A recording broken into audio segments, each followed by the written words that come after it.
in educational technology, and the last part is media literacy for learners. So I believe that these topics are easy for you to understand because it's very relatable since all of us in here are 21st century learners and technology is an integral part of our daily lives. So we can see or we can find technology everywhere. But in Ed 215, our goal is to deepen our understanding the importance of technology in the context of education since we are future educators. Okay, so let's move on to the first part, the introduction to educational technology. So under this subtopic, we will be tackling the definition, the function, and the four phases of educational technology as applied to its instructional design model. So what is educational technology? Okay, by definition, educational technology is the theory and practice of design, development, utilization, management, and evaluation of processes and resources for learning. Okay, so in EdTech, it's not just about knowing what are the tools that we can use inside our classroom, but also knowing how to effectively integrate it and apply it in accordance to our teaching approaches or strategies. So its main purpose, of course, is to improve the quality of education, not just for us teachers, but most importantly for our learners. Okay, so what are the functions of educational technology? Okay, first one, it aims for the improvement of teaching learning process. Okay, in what way? So EdTech offers a varied or wide range of options when it comes to the tools that we can make use to make our learning engaging and interactive for our learners. Also, we can do it more authentic by having hands-on activities. Okay, second function, it increases the student's quality of learning. Why? Because it caters different learning styles or needs or even multiple intelligences. For example, we have students who are independent learners, so they can have self-paced learning using modules or any materials that we can offer them to read by themselves. If they want collaborative learning, they can also do that. We also have platforms where they can do collaborative learning with their classmates. Okay, third function is it decreases the time spent in learning. Okay, how? By using the concept of flipped classroom, wherein we're not doing everything inside the classroom. So before pa mag-start ato ang classes, the teacher will give the materials before ahead of time so that the students can do advanced reading. So once the class are starting already, so ang i-do na lang ni teacher is mag-ask og mga follow-up questions or mag-clarify sa mga information kung nasabtan bagtarong sa mga students. So makasave tag time kay dili na si teacher tanan mo explain everything. Okay, number four or fourth function, it increased the efficiency of teachers in the classroom. So in what way? So by using different productivity tools like the applications that we can find in Microsoft 365 Office, like PowerPoint, Word, and so on and so forth. So, dili mahurot ang time ni teacher sa paghimo sa mga instructional materials kay it's very easy to create naman using the productivity tools. And then last function, it decreases educational costs without sacrificing educational quality. So this statement, maybe some of you might disagree kay mana mo. Ma'am, di ba ang LMS is one of an example sa EdTech tools? And as far as we know, it's part of what we are paying in our tuition and it's quite pricey. So nga nung makaingon man ta nga, it decreases educational costs. Well, if you're going to compare that to traditional textbooks like what we have what we had before in our time sa college, mas makasave yun ta kay. Imagine pila ka subject in one semester, then you are required to buy a physical book na mag-cost o mga 500 to 1,000. So karon ang mga learning materials kay pwede na ibutang ni teacher sa LMS and it can easily be accessed by the students. Okay, that is why it can decrease educational costs, especially sa parts of students. Okay, next, let's compare these two phrases, technology in education and technology of education. So what are their difference? So when you say technology in education, it is also known as technology integration. So this one focuses on the tools and its different uses inside the classroom, the literal purpose of the tools. Okay. Well, when you say technology of education, this one is instructional technology. It focuses more on the pedagogy. Okay, so how are we going to make use of the tools as in relation to our teaching approaches? Okay, so later on, mas masabtan na ninyo, I will introduce some technology integration models and how to properly use them inside our classroom. Okay, in educational technology, there are four phases. Okay, so it starts with the identification of objectives. Okay, so when you say objectives, it refers to our learning goals and what are the things that we want for our learners to learn by the end of our lesson. And from that objective, we can start designing, planning, or creating our instructional materials or the learning experiences for our students. So after designing and creating the materials, of course, that will be implemented or utilized. And then we can move on to the third phase, which is the evaluation. So we're going to evaluate if is it effective and are we able to achieve the learning goals we have set at the beginning of our lessons. And based on the result of our evaluation, then we can create judgment para magduog mga necessary revisions for the improvement of our learning materials or the learning experience inside our classrooms. Okay, these phases are also applied in instructional design models. Okay, we have two. We have ADDIE model and the Azure model. Okay, so kani siya, gigamit na siya as a guide. Pwede na to gamiton as a guide as educators in planning or in creating our instructional materials. So, ang flow ani is it start here, the top arrow, the blue one, analyze, and then going to the right, then the last one will be the evaluation. So for Azure, the same thing, it starts at the top, analyze, and then it ends here in the evaluation. So to understand further the parts of these instructional models, let's move on to the next slide. So for ADDIE, okay, so you start with analysis. So unsa man ang atong i-analyze?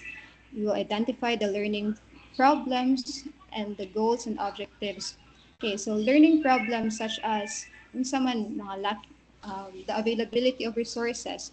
Of course, we need to address that first before we are going to create our materials para make sure na to nga possible or feasible ra gyud ang ato ang giplan nga material or activity para sa atong students. So after identifying those or analyzing those, you can proceed to designing. So in designing, it is the systematic process of specifying learning objectives, of course, catering the different domains of learning, the cognitive, the psychomotor, and the affective. So ato siya is specify, and then from the specified objectives, we can start developing our learning materials or content materials. Okay, and then after creating, of course, we will do the implementation. We will make use of that inside our classrooms. And then lastly, we will do evaluation for the effectiveness of materials. So as you can see, medyo the same registers of four phases of educational technology that is mentioned earlier. Now for Azure, the same thing. We will start with the analyzing our learners. So unsa man ang atong i-analyze sa atong learners? Walang learning style, the type of intelligence they have, also their weakness and strength, because that will be considered on what are their needed um, activities. Okay, so what are the things that we need to give to our student, learning experiences or the materials that we need to provide them para mas easier to understand ang ato ang lessons. Okay, the second one, state objectives. Okay, the same thing, catering the different domains of learning. And then the third is select methods, media materials. Okay, so creation, ang third phase. Fourth is utilize. You make use of the materials you created. Require learner participation, of course. Very important kay para nila man ang atong gi-create na instructional materials tanaw na to kung nagamit ba gyud nila correctly and is it really helpful to them. Then after that, we will do evaluation and if there is necessary revision for improvement gihapon. So ADDIE model and Azure model are all using the stages of educational technology. So in the context of preparing our instructional materials. Okay, now let's move on to the next part. Okay, so we have here the second part of our review, the pedagogy and educational technology. Now, under this one, we're going to tackle alternative delivery learning systems as well as technology integration in education. So when you say alternative delivery learning system, these are other options in conducting our classes aside from the traditional one or the face-to-face setup. And for technology integration models, there are a lot of models that we will be talking about, namely TPAC, SAMR, SAMIR, and also the technology integration matrix. So these are used to effectively apply or integrate technology in education. Okay, let's start here. Of course, we know that alternative delivery system needs an internet in order for it to be possible. And ang internet, ma-utilize na to siya because there is World Wide Web. And World Wide Web was invented by Tim Berners-Lee in year 1989 and launched in 1993. So, web-based instruction is used in conducting classes with the help of the web tools or the technological tools using the web. Okay, so there are three types. We have augmented, blended, and online. So see, internet said no, it's also one of the tools why there is a current trend in globalization wherein we can easily share our cultures from one country to another and meron na lang tag one big community. So that is true for globalization and the same thing for education. And then dili na limited ang atong pag-learn in one place. We can also learn from different universities in different parts of the globe using this one. Okay, now let's discuss the different kinds of web-based instruction. Okay, first one is augmented web-based instruction. This is used to extend the physical classroom to supplement face-to-face instruction. Okay, example of that. Okay, so kani siya nga type of learning. Face-to-face gyapon ang iyang setup. Pero ang atong mga tools na gi-use inside the classroom are web-based. So, for example, nagklase ta og science, then para mas masabtan sa mga bata ang concept sa solar system, we will let them watch educational video or video simulation about the solar system using YouTube or mga other educational websites. So that is augmented. Face-to-face ang setup, pero ang ato ang tool or learning material nga gigamit is found from the web.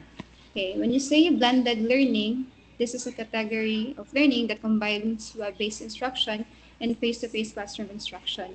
So example of, I think we are familiar with this one because we are doing blended learning also in UV if necessary. For example, mga pareha karon nga na ay bagyo, so it's not possible for us to meet face-to-face. So the teacher can send activities through our learning management system. So even if klase na to is face-to-face, ang atong assessments could be done or could be delivered through the learning management system. So that is blended.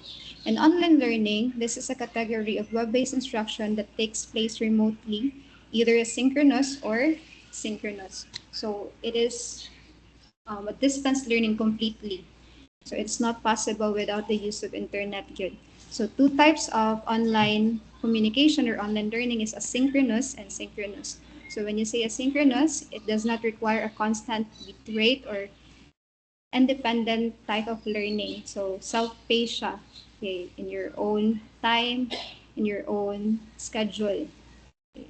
So maybe hatagan na mo og modules ni teacher or notes that you will read, and then after that, she will give you some post-assessments to measure if you were able to understand the things that you have read. Okay, for synchronous, distance learning, though distance ang learning, but it is happening in real time. Okay, for example, mga video conferencing, just like what we are doing at the moment. We are staying at different places, but we are learning all at the same time. So that is synchronous. Okay, now, what are the things that we can make use for blended and for online learning? So one of the tools that we can utilize is learning management system. So I think we're familiar with this one. In UV, we are using Blackboard LMS. So unsa man ang gamit ni Blackboard? So Blackboard LMS is a course management software which is both helpful for learners and teachers. So as learners, you can easily access learning materials that you need for a particular course or subject, and also easily comply the necessary requirements or activities and assessments. And then for teachers, it helps us to organize our classes and make it easier for us to track and grade the progress of our student. Okay, so makita na mo ang performance students. So again, it is both useful for learners and teachers. So this type of tool can be used either in augmented, blended, and online. Okay. For example, sa augmented, pwede man nato kana upload di ari ang educational video nga ato ang gamiton inside the classroom. Okay, for blended, kato siya, the modules that you must read if dili possible to face, and online because pwede ta mag-send og link for us to meet through MS Teams like what we are doing at the moment.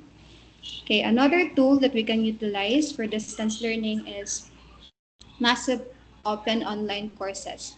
So this is a free or low cost online classes offered to a large number of learners around the world, usually by universities or educational platforms. Okay, so example of this one is Harvard X. Okay, so we know Harvard University is quite expensive, but they're offering online courses through their MOOC. So we will just pay for the certificate, then pwede na nato siya magamit as a credential. So though it is done online, we can still assure that we are getting a quality education at the comfort of our home and at the fraction of its price kung i-do siya sa traditional setting. So why is it called MOOC? So massive because it caters a huge number of participants or students. Dili siya limited to pila lang ka buok per example. Unlike sa kanang traditional setting sa classroom, limited man gud kung pila lang unsa lang kadako ng classroom, mao sad ang number of students nga ato ang makater. So in MOOC, most likely there's no limit with the number of participants that they can cater. So often, because there is mostly freedom of pace, place, and time of learning. So courses can easily be accessed by anyone. So as long as you're registered or you're enrolled to these online courses, you can learn at your own time or independently. Then online, because all aspects of the course are delivered online using the internet. So from the start up until the end, it is done through online. Okay, so ang pag-enroll nimo, ang pag-skwela nimo, and ang pag-award sa certificate if you were able to complete the course. Okay, it's done everything online. Okay, it's considered a course because just like in what we are having in traditional education, it also gives content, a study guide or syllabus in order for us to be guided on what are the things that we are going to learn through these courses or programs that we are enrolling online.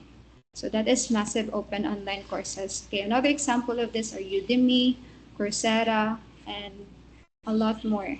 So, pwede kayong mag-explore na para maka-enroll mo and maka-gain mo of more skills. Okay, even if you're just at home. Okay, next, let's discuss the technology integration models. Okay, we will be talking about TPAC as well as SAMR or SAMIR. So for TPAC, this one is a technology integration framework that identifies three types of knowledge. Okay. It is categorized now by different types of knowledge that we as educators need to have in order for us to effectively integrate technology in education. So, unsa man ang mga knowledge nga kinahanglan nato as educators for us to make use of technology effectively. So, we have TK stands for technological knowledge. So, it's about knowing how to choose and to use the right tools in education. And then PK stands for pedagogical knowledge. So, we have the ability to choose the right strategy or approach whatever learning goal that we have or lesson that we are teaching. And then CK stands for content knowledge. This refers to our mastery of the topic that we are discussing. Okay, so as you can see here, na ay mga colors na na-combine. For example, more siya o ka ng color wheel. Si yellow and blue combined together, it will become green. So kaning mga combined colors, these are the intersections of the different knowledge. Okay, so we'll start with the TPK. This is an intersection or a combination of the technological knowledge and pedagogical knowledge. So TPK stands for technological pedagogical knowledge. Okay, so if naa ka ani as a teacher, you know how to choose the right tool and apply it to the right approach to an effective approach of teaching. So example,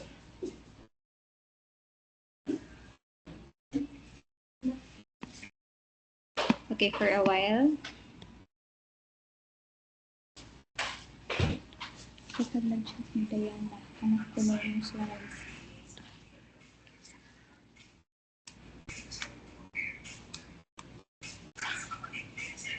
Hanap, amo ni ko rin lang makita. Ano na? Nag-off na ka, Mike? I think tungod yun sa Internet? internet. Okay man na to, net. Ano ka na, no? Ilagyan na sa kuno ga-raise hand. Ako na. Wala ko rin ko bantay. Ano ka na? Mo na isa mo end, no? Klaro sa ako ka. Ano man na siya? Uy, si Diana, sa siin. Kuhita ninyo diha.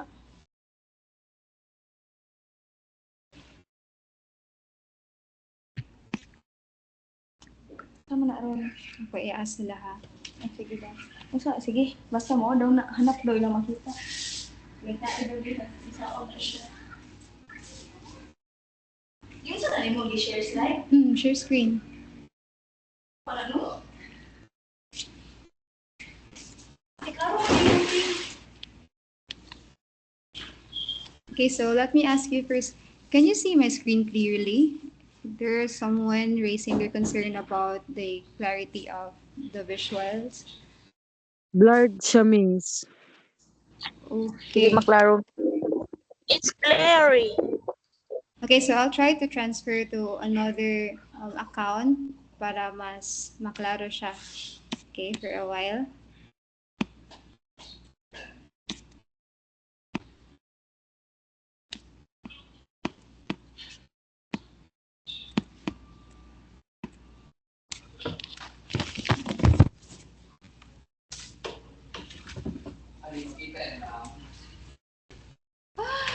Hanap dyan siya.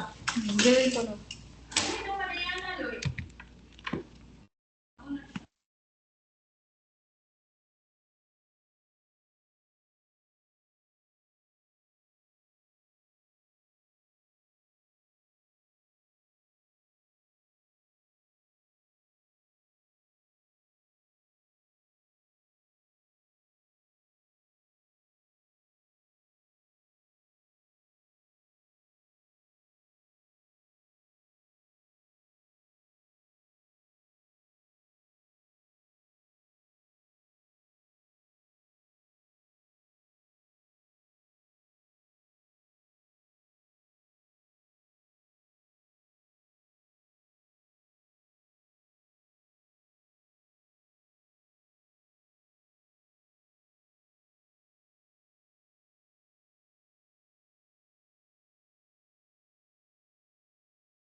Okay, how about this one?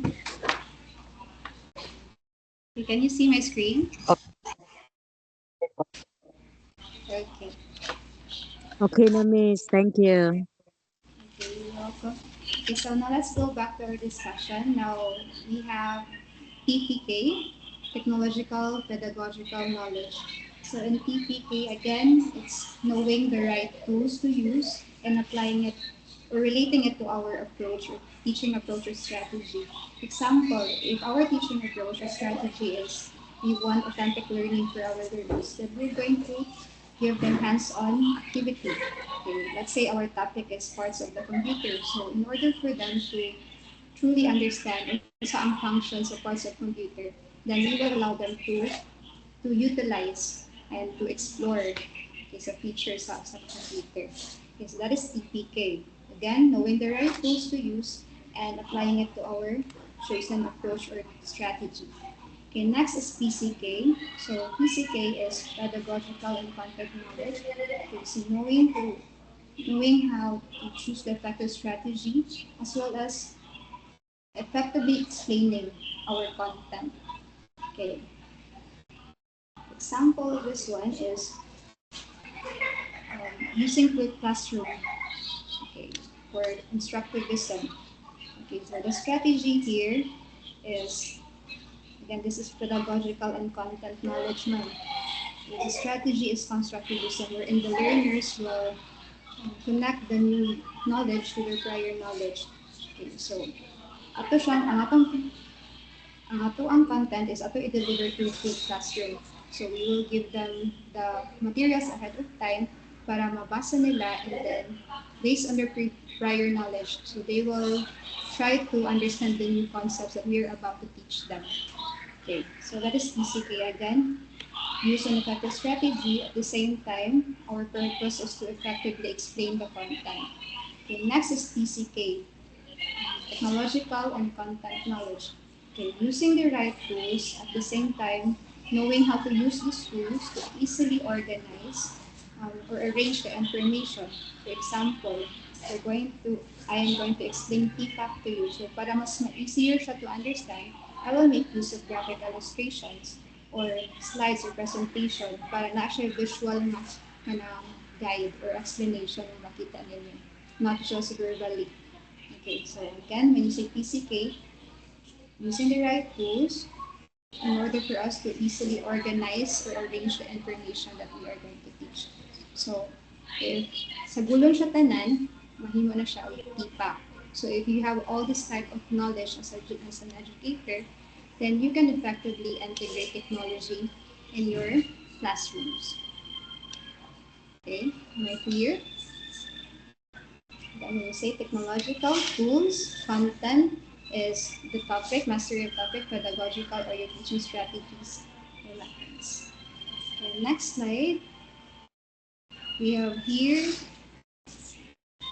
another technology integration model, which is the SAMIR or SAMR, which was created by Dr. Rubin Fuentedora. So this is categorized into two main parts. Okay, two main classification, types of integration, and four levels of integration. Okay, so ang two main classification is either technology is used for enhancement purposes or is it used for transformation of the learning experience. Now, the levels are substitution, augmentation, modification, and redefinition. So, ang pinaka-low level of integration is the substitution, wherein technology acts as a direct tool to substitute kung unsa ato ang gigamit sa traditional classroom with no functional change. Example, kanang notes na to. Okay, so sa traditional setup, mag-use ito notebook para i-write ang ato ang mga kanang napaminaw sa atong teacher. But now, we can use iPad para mag-take note. Okay, so though digital siya, pero it doesn't change the purpose. Okay, so gigamit ka po na to siya para ma-remember kung isang ato ang i-tackle for that particular topic. Now, for augmentation, technology acts as a direct tool to substitute with functional improvement. Okay, example of that one is using PowerPoint. Okay, before sa traditional ang teacher is mag-use gid og blackboard. So karaan nga blackboard and mag-write gid tag unsa nga to ang gi-discuss tanan tanan. Pero because of technology, we have PowerPoint wherein we can prepare our lessons already. We can arrange the informations para kanang sa ato ang discussion, igo na lang kita mag-explain. Dili na ta mag-multitask nga magsuwat pa ta. So, maka-save all time si teacher, that will be easier for us to arrange our thoughts or explanation. Okay, so i-list niya si Blackboard. At the same time, it has a functional improvement. Okay, it makes it more efficient for us to use. Okay, next we have modification. So, na siya sa transformation level. So, tech allows for significant task redesign. Example of that is using the learning management system. So, unsa man ang mga tasks na na-redesign ng LMS. For example, the online assessments wherein ato ang mga quizzes kay pwede na butangan na o correct answer. So, after mag-answer si student, automatically ma-check na siya and then ma-recorded na siya. So, pwede po siya madutso sa ato ang class record para sa overall grade. So, in traditional setting, ato finish ito manually mag-test pa ta, then mag-checking ta, o sa pata maka-record, o sa pata maka-complete sa grade. So, that is a significant task redesign. Okay, na-change gid siya. And the last part of transformation, the last part of level integration is transformation is redefinition, wherein tech allows for the creation of new tasks previously inconceivable. Very good example of this is the distance learning. So, of course, we know that distance learning is only possible because of technology. So, kung wala technology, limited ra gyud ta to face-to-face or traditional setting. So, therefore, distance learning, video conferencing is a redefinition and an innovation when it comes to education. Okay, previously, hindi man siya possible, but because of technology, possible na siya.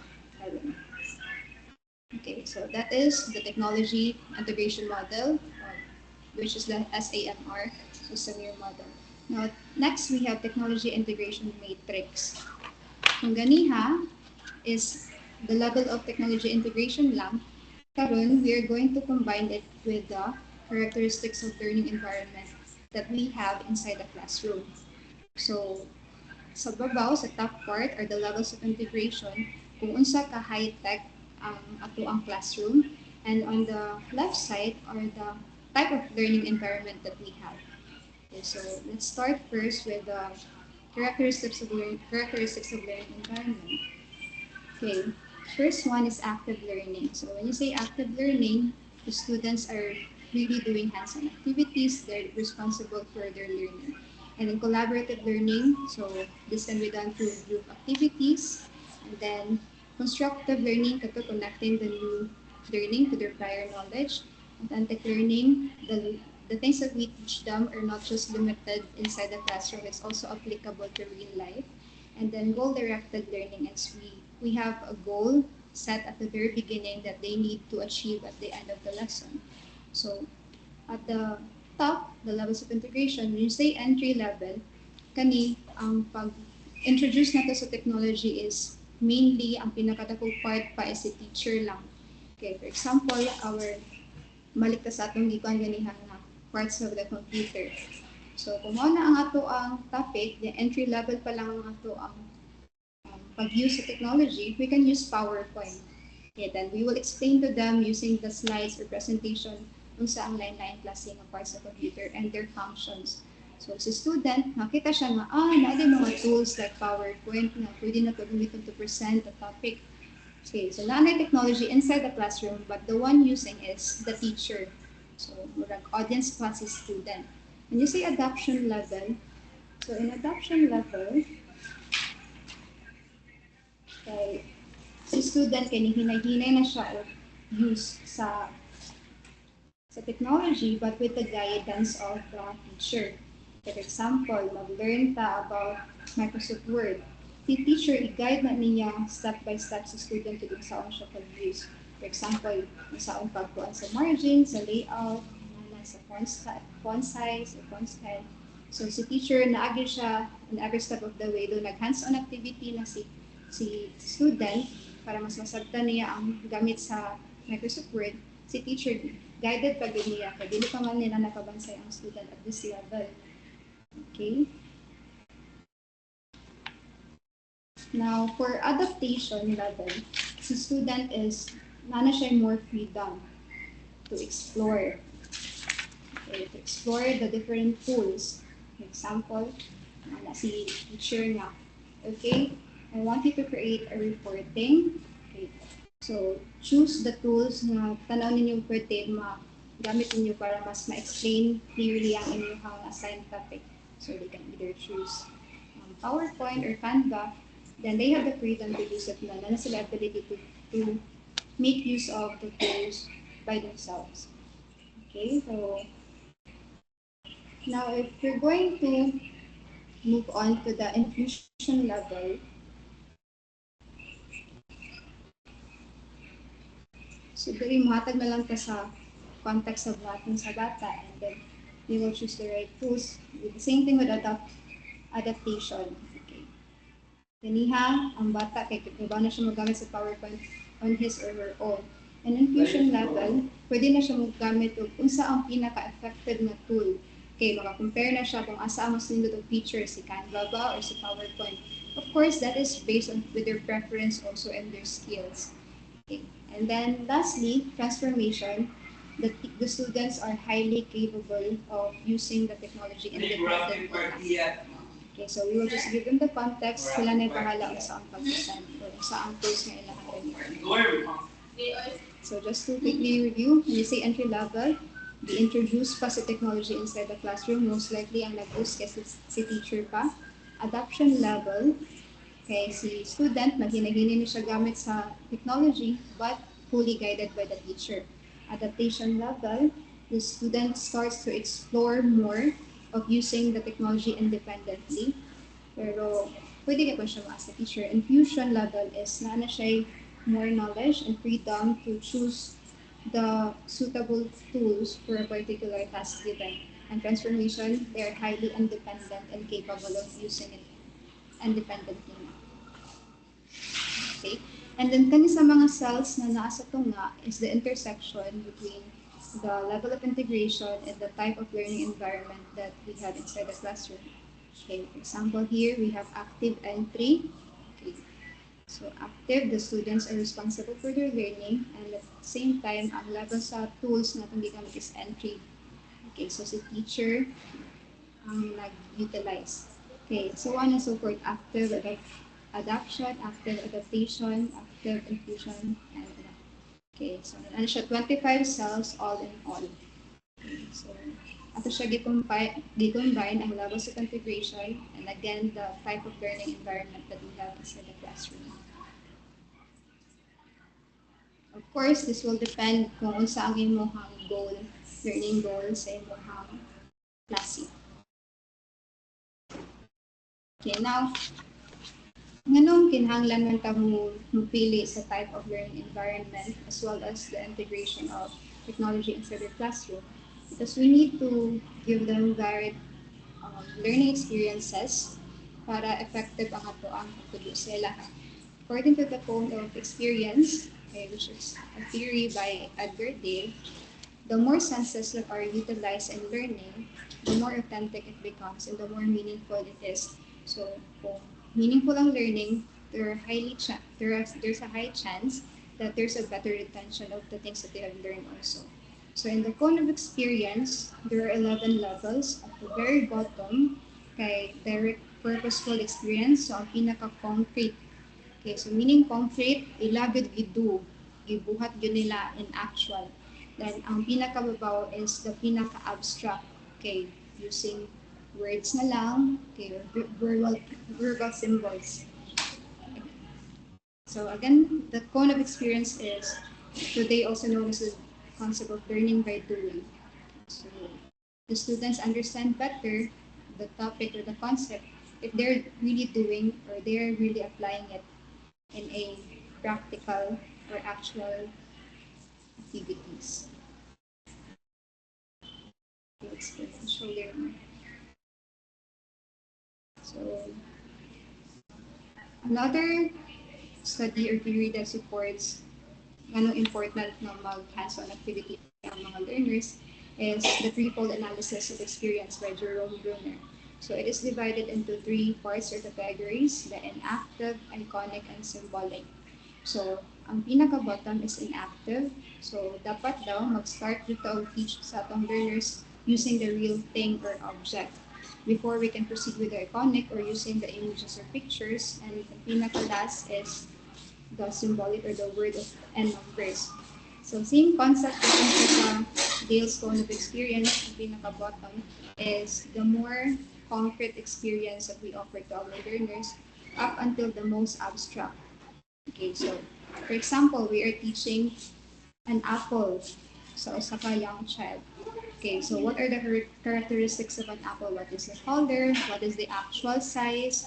Is it a fruit or a vegetable? Ganon. Nasa applied and sila. So much better good na ang atong example na gamiton is a real object or realia para masabtan din nila ang characteristics sa apple. Then after that, kung nakateach na ka sa inactive level, the next time around nga mag-show ta og picture sa ilaha, bisag gamay pa na ang picture or dako, makibaw na sila kung unsa ang actual size. So na sila prior knowledge kung unsa ang ato ang giteach sa ilaha in the iconic level kung maggamit na lang pala say flashcards. Okay, so it doesn't matter na sa size sa ato ang drawing or sa images. Kaya kibaw naman sila sa actual nga ato ang kasabot. Okay, so after that, usa pa tang maka-explain using the words and symbols or numbers, which is the last part, okay, the symbolic. Okay, so kung mo-explain ta by words or ato lang isuwat kung unsa ang characteristics ni Apple, masabta na nila because they have the iconic and the inactive experience already of the thing that we are teaching them. Kasi ana ang concepts of threefold analysis of experience. The more concrete it is, the more easier for the students to learn.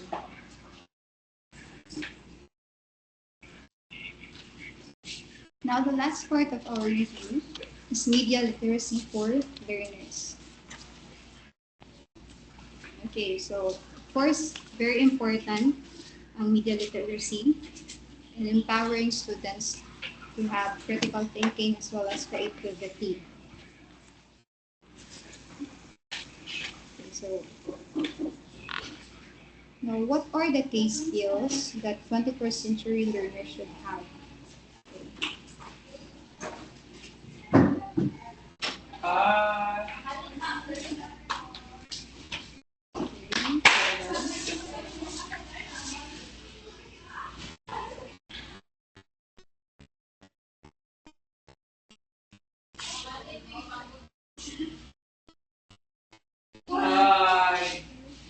It's all for free. You can take it all. Okay. So these are the key skills that 21st century learners should have. So how to understand media literacy fundamentals, developing critical thinking abilities, practicing responsible digital citizenship, enhancing communication techniques, fostering collaboration and creativity. So based on these set skills, we can understand that being a 21st century learner is not just about being knowledgeable of the tech tools, but at the same time being responsible in using them. Because we know technology is very useful to us, but we know that what is created for good can also cause harm if it is misused or it is abused. So therefore, maning mga tech tools na ginsutan na to, magamit na to siya positively as educators, but there are also chances na ato siyang magamit in a wrong way. So para malikayan na, you will learn about the ways or the techniques how to properly use them. Okay, so we have different literacies that we need to have as a 21st century learner or teacher. So this is what we call multi-literacies. So the first type of literacy is digital literacy. So this is the ability to effectively and safely use digital technologies, so including the internet, devices, apps, and software for communication, learning, and problem solving. So the question that we should ask ourselves if naabot tayo digital literacy is, are we using these tools for good or is it causing harm to ourselves or others? So example of that is our screen time. Okay, and it's of course its effect to our health. Okay, so if responsible kwanta, if natay digital literacy, kibaw ta kung unsa lang enough na screen time para sa atuang. Dili siya maka-affect badly sa atuang health and well-being. So aside from that, kung natay digital literacy, we know how to use digital tools effectively, responsibly, and safely. We can navigate platforms and create content as well as make use for it for digital communication. Also, we can make use of digital tools for learning, work, and communication. So again, when it comes to digital literacy, this is focusing more on our knowledge about the tech tools that we can make use and how to properly use them.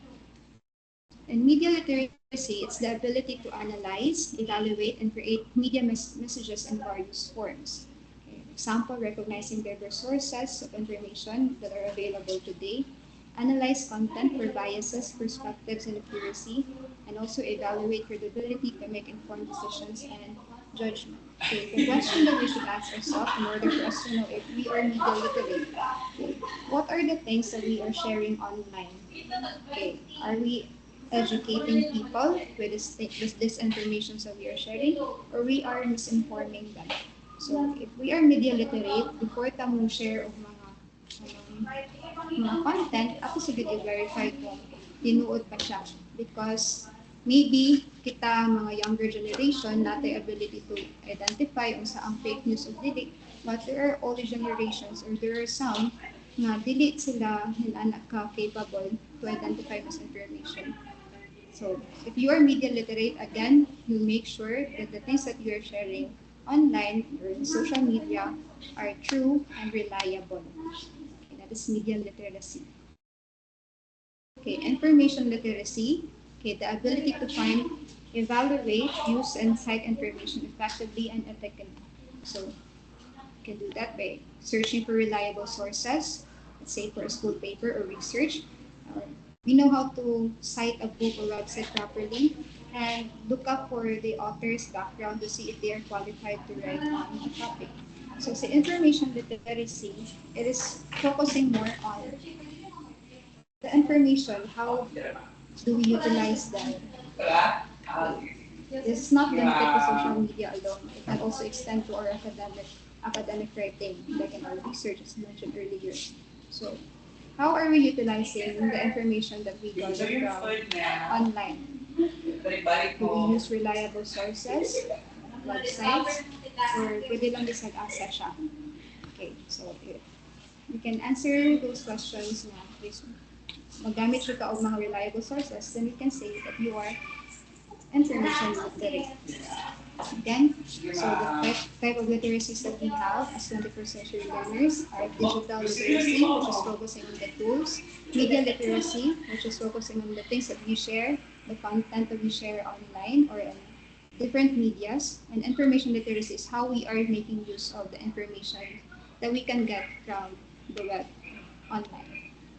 Okay, so the key difference between information and media literacy, when you say information literacy, it deals with the finding and judging the truthfulness of information, especially for academic or factual purposes. For media literacy, it focuses more on interpreting and creating media content and understanding how media shapes opinions and behaviors. So, in order for us to have media and information literacy, this is the ways that, or these are the tips that we can make use. Okay, how to properly assess information online.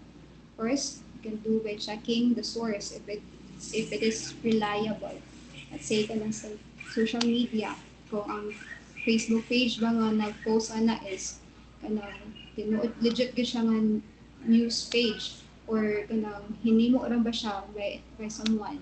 So that is one way of checking the source. Verify the author. If you're going to get a,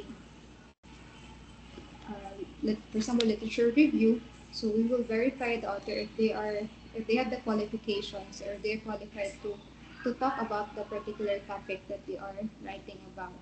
And then look at the date if it is updated or outdated. Of course, to ensure relevant pa ba siya. Okay, another example of this in social media. Let's say nag-share ka content na about calamity or about disgrasya. Pero wala mo tanawa nga happen siya long time ago na di ay. And then katong mga tao na puyoan na nga place kay ma-worry sila nga, lang, ani di ay hitabo, but without knowing na it's irrelevant kay it happened a long time ago, dili siya updated.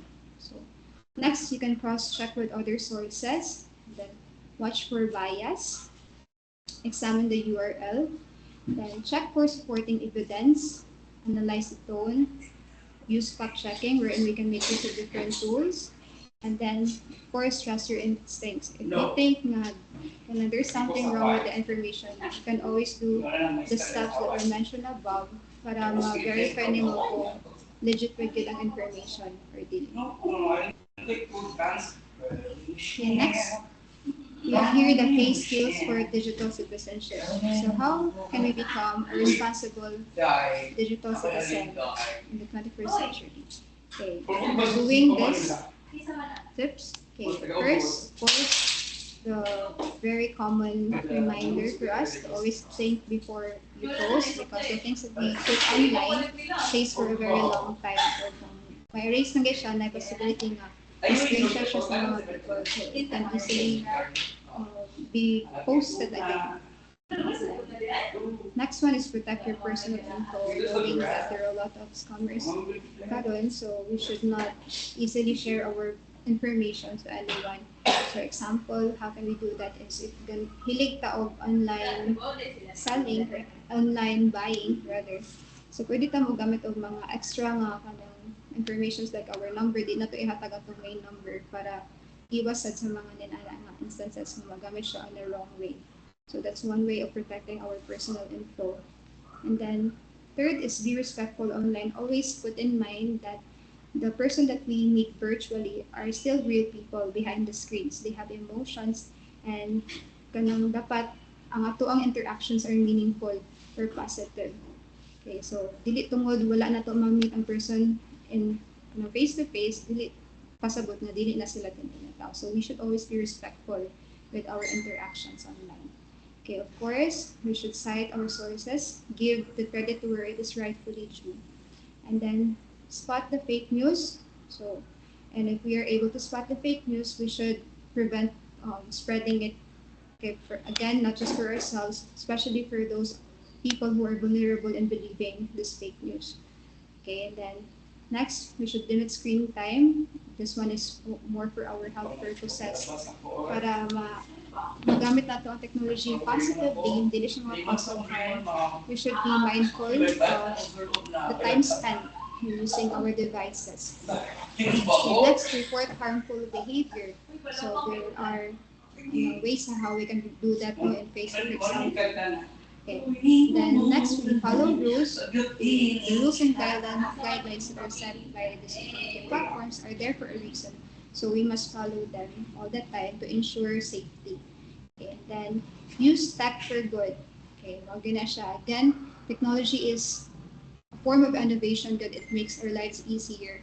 But if we're not using it correctly, it can cause harm not just to ourselves but to others. So always remind yourself na ato gyud siyang gamiton sa sakto para dili ma-defeat ang iyang purpose. And of course, in order for us to always be safe online, we should keep on learning on how to protect ourselves and our loved ones. So these are just these are just some of the tips rather that we can make use to ensure that we are being a responsible digital citizen. At the same time, ensuring our safety in the virtual world. Okay, so we can do those things. We can assess informations online correctly, and we can be a responsible digital citizen if we have critical thinking. So we can have critical thinking by continually educating ourselves about the things that we don't know or the things that we know already, but we will gain more knowledge about it. Okay, continue learning. And of course, analytical skills is very crucial for effective decision making. So our actions online is a form of decision making. And then in this digital age, critical thinking empowers learners to distinguish between truth and misinformation effectively. So hopefully, gamay lang to siya nga tips, but hopefully magamit na to siya in real life. So, authentic learning. So, dili ta mailad sa mga informations nga ato ang makita online. Now, we're done with the review. We will have a short practice test of the things that we have discussed earlier. So I will flash the question in here and I will give you 10 seconds to read them. And after that, just kindly type in your answers at the chat box. Then we will check. So we will discuss also the answer for each question. Okay, let's start with the first one.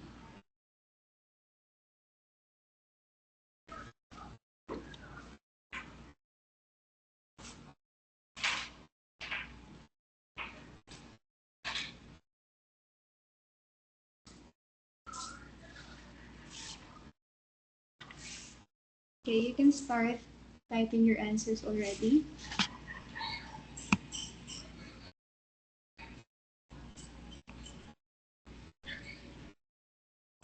Okay, just write the capital letter of your answer.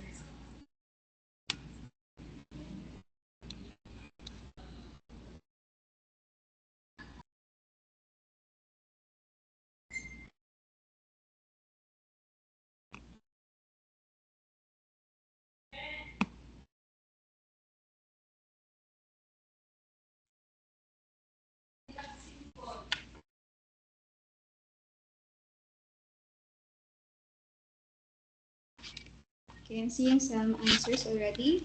Okay, I see some letter A's. Okay, so let's read the question. The new Reader teacher takes advantage of technology that enables them to understand, integrate, create, communicate, and compute printed and written materials, which best describes the 21st century teacher. So that is letter A, multi-literate. Okay, so of course this includes the different types of literacy that we have discussed earlier. Next, number 2.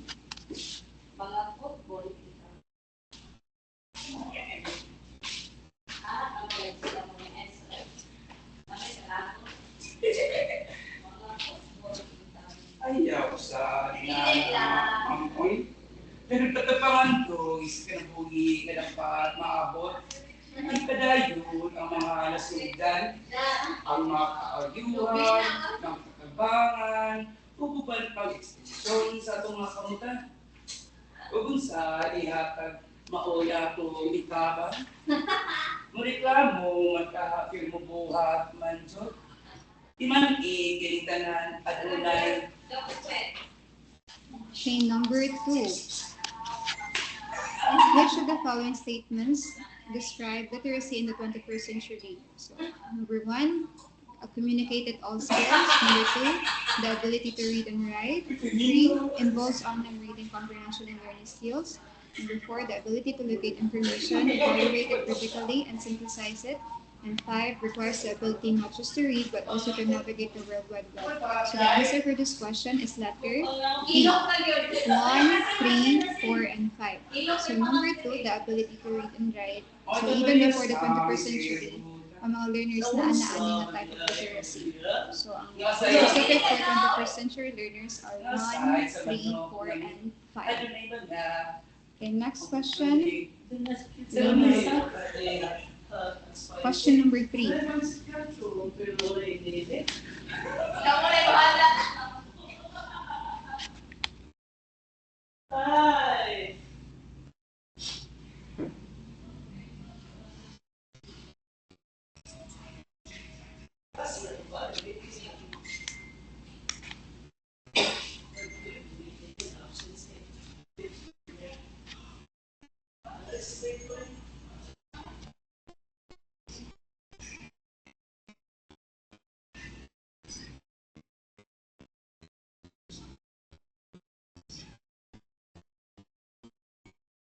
Okay, type in your answers.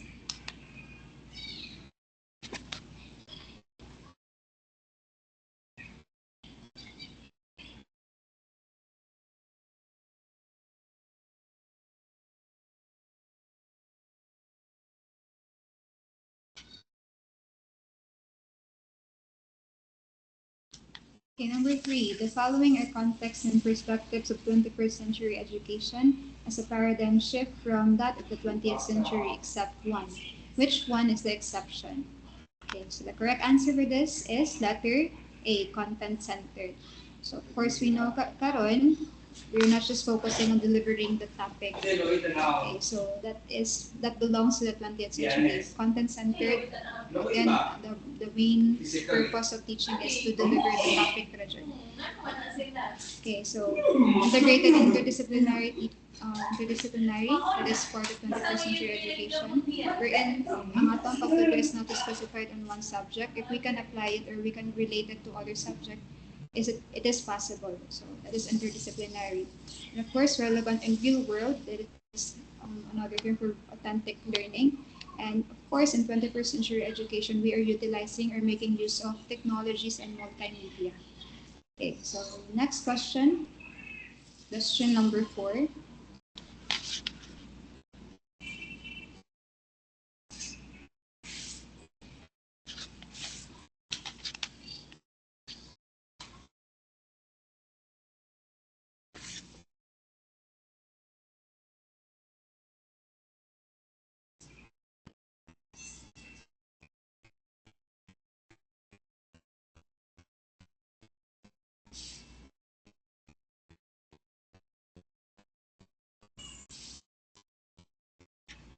Okay, you can start typing in your answers.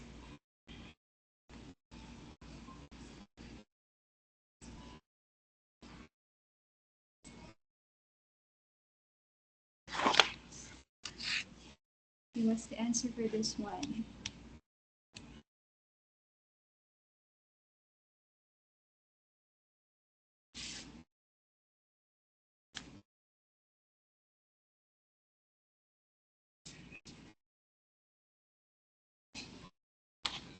Number 4, which of the following best defines globalization? Okay, so letter A, the exchange of different cultures between people. B, it is the process of interaction among different nations with its varying cultures, supported by information technology. C, it is the process of interaction and integration between nations and their dealings with their varying cultures, supported by information technology. And D, both A and C. So in Prof Ed questions known, sometimes there are more than one correct answer, but you just need to choose the best answer, okay, among the choices or options. So in this one, the correct answer is letter C. It is the process of interaction and integration between nations and their dealings with their varying cultures supported by information technology. So it is a complete statement. Na-cover gid niya kung unsa si globalization. Okay. Again, for this question, the most appropriate answer or the best answer is letter C. It's not just about the interaction of cultures, of different cultures, but as well as trying to integrate it into ours. Okay, using different information technology. Okay, next question, number 5.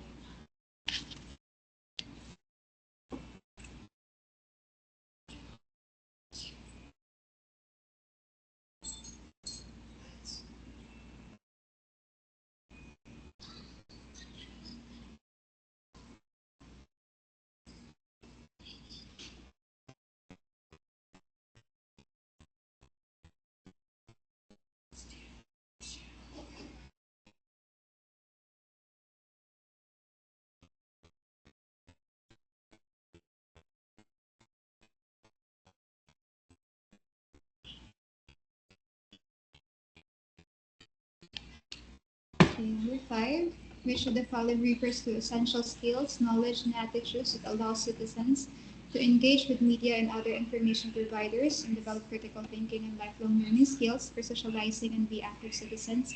The correct answer for this one is media and information literacy. So I think di na nato siya need i-explain kaya we have discussed this earlier already. So when it comes to media and information literacy, how we are making use of the technological tools like social media properly and responsibly. Okay. Okay, number 6.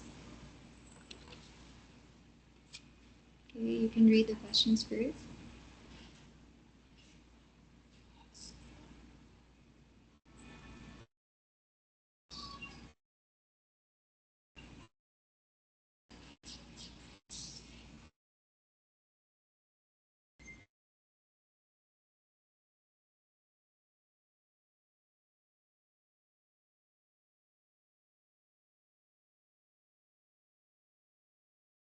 Okay, number 6, how can teachers teach students to evaluate media?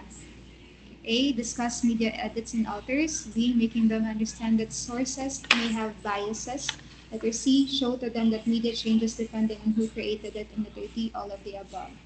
Okay, so the correct answer is letter D, all of the above. Okay, so see, discuss media edits and authors. Okay, it's very important.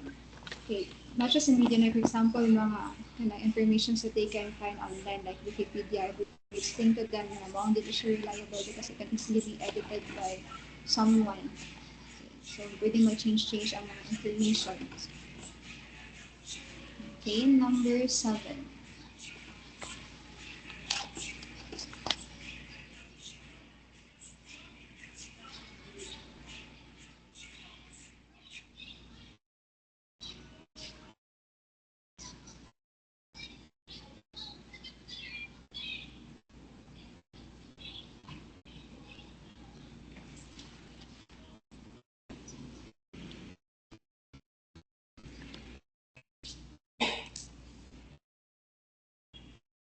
Okay, type in your answers. Number 7, who among the following individual is digital literate? Okay. Number 1, is it Jill, who is competent in using computer? Number 2, Regine, who is able to interpret and understand digital content? Number 3, Melissa, who is able to communicate using appropriate tools? Or number 4, Mark, who duplicates authors' writing for her review or for his review of literature and research? Of course, the answer for this one is letter D. Okay, it's number 1, 2, and 3. Jill, Regine, and Melissa. So, wala lang si Mark because he is not citing the source correctly or wala niya gi-give ang credit. So, duplicate pa niya. Okay, next. Question number 8.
Okay, so number 8, multicultural education paves the way to global literacy. Which of the following describes multicultural education?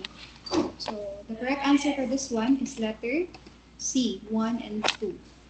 Okay, ano mo may labot si number 3? Because when you say multicultural education, it's not just about studying the different cultures, but importantly, incorporating it, okay, and then to our lessons, and then, of course, preventing discriminatory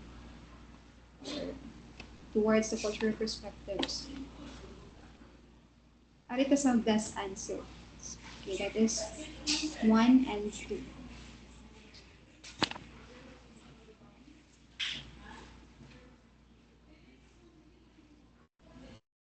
And number 9, which of the following is a disadvantage of media?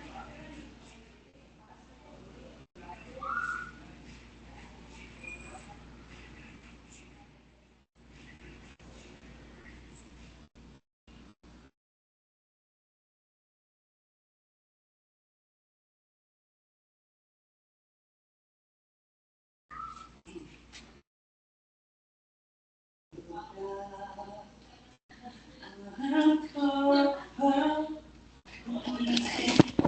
9, which of the following is a disadvantage of media? Okay, the correct answer for this one is letter C. Media can be addictive that may result in people's decreased productivity.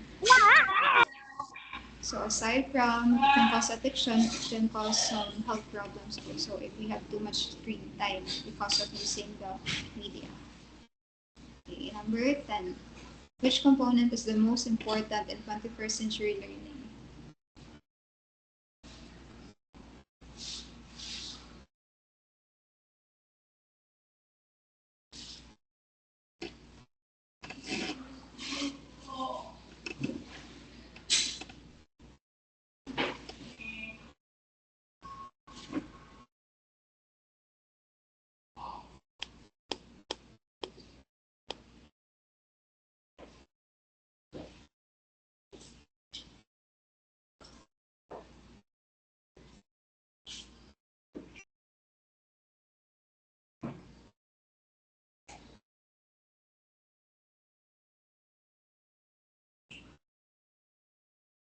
Okay, so number 10, which component is the most important in 21st century learning?